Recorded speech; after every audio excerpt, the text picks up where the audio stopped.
यहाँ पर प्रवक्ताओं को पढ़कर आना चाहिए। 2017-18 में जब इसी देश की सरकार ने, इसी देश के गृह मंत्री ने 2017-18 में को डिपोर्ट करने के लिए चीजों को प्रोसेस करना चाहा तो सुप्रीम कोर्ट में जाकर क्लैरिक नाम की एक संस्था है, उसने जाके पीआईएल लगा दी कि नहीं उनको नहीं किया जाना चाहिए। उसमें प्रशांत भूषण और इनका सारा गैंग, आम आदमी पार्टी इनका सारा गैंग। तो ये अब इनका जो ये दोगला चेहरा जरा और थोड़ा सा देखिएगा। अब आगे आइए, 2023 में फिर से उस प्रोसेस को इनिशिएट किया गया, उसको आगे जाकर लड़ाया गया, फिर बीच में एनआरसी की बात करी गई, वहां पर कंसेंसस बिल्ड करने की बात की। ये एक चीज बताइए, घनेंद्र भारद्वाज बड़े या अरविंद केजरीवाल बड़े? जब हमने कहा कि इस देश में एनआरसी आनी चाहिए, उस पर बात होनी चाहिए, तो हंगामा कर दिया इन्होंने, पूरी दिल्ली में धक्के करवा दिए। वहां पर जिस तरीके से चीजें बढ़ की, आप इस देश ने देखा नहीं क्या, किस तरीके से शाहीन बाग में जाकर बिरयानी बांट रहे थे खुद घनेंद्र भारद्वाज। आज आप टीवी पर बैठकर कह रहे हैं कि नहीं सबको डिपोर्ट कर दो, सबको डिपोर्ट कर दो। अरे डिपोर्ट करने का जब प्रोसेस लेकर आते हैं तो हंगामा करना शुरू कर देते हो। भाषण नहीं चाहिए, मैं फिर से कह रहा हूं, मुझे पता है जवाब नहीं देंगे। ये एक बार सिर्फ इस लाइन को बोल दे कि हिंदुस्तान में एनआरसी होना चाहिए, एक लाइन बुलवा लीजिए, मैं मान जाऊंगा। इनसे इनका स्टेटमेंट बहुत क्लियर है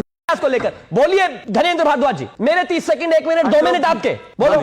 बोलिए अशोक, अरे सुनने की बोलिए। ताकत होनी चाहिए। अशोक जी, आप तो बहुत अनुभवी पत्रकार हो। इस देश में किसी को डिपोर्ट करने के लिए देश में एनआरसी होना चाहिए कि नहीं? सीधा सवाल है, कानून है कि नहीं है? अरे अशोक जी, सीधा सवाल है, एनआरसी होना चाहिए कि नहीं?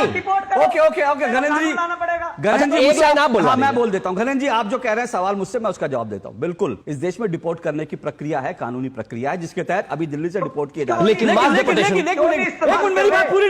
मेरी बात पूरी नहीं। लेकिन सबसे इंपॉर्टेंट बात यह है कि आइडेंटिफाई करना कि कहां पर घुसकर बैठे हैं, और उसको आइडेंटिफाई करने के लिए एनआरसी लाया जा रहा था कि आपको पता चल जाएगा कि कौन आदमी है, कौन भारत का नागरिक है। अब एनआरसी का विरोध हो गया, अब आप बताइए एनआरसी के साथ हैं? अशोक जी, पॉइंट।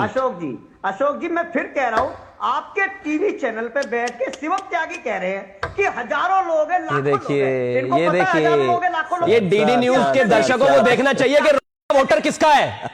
ये डीडी न्यूज के दर्शकों को और देश को देखना चाहिए कि एनआरसी क्यों नहीं चाहिए इनको। इस देश का पूरा विपक्ष इसीलिए एनआरसी के खिलाफ है, क्योंकि इनको का वोट चाहिए।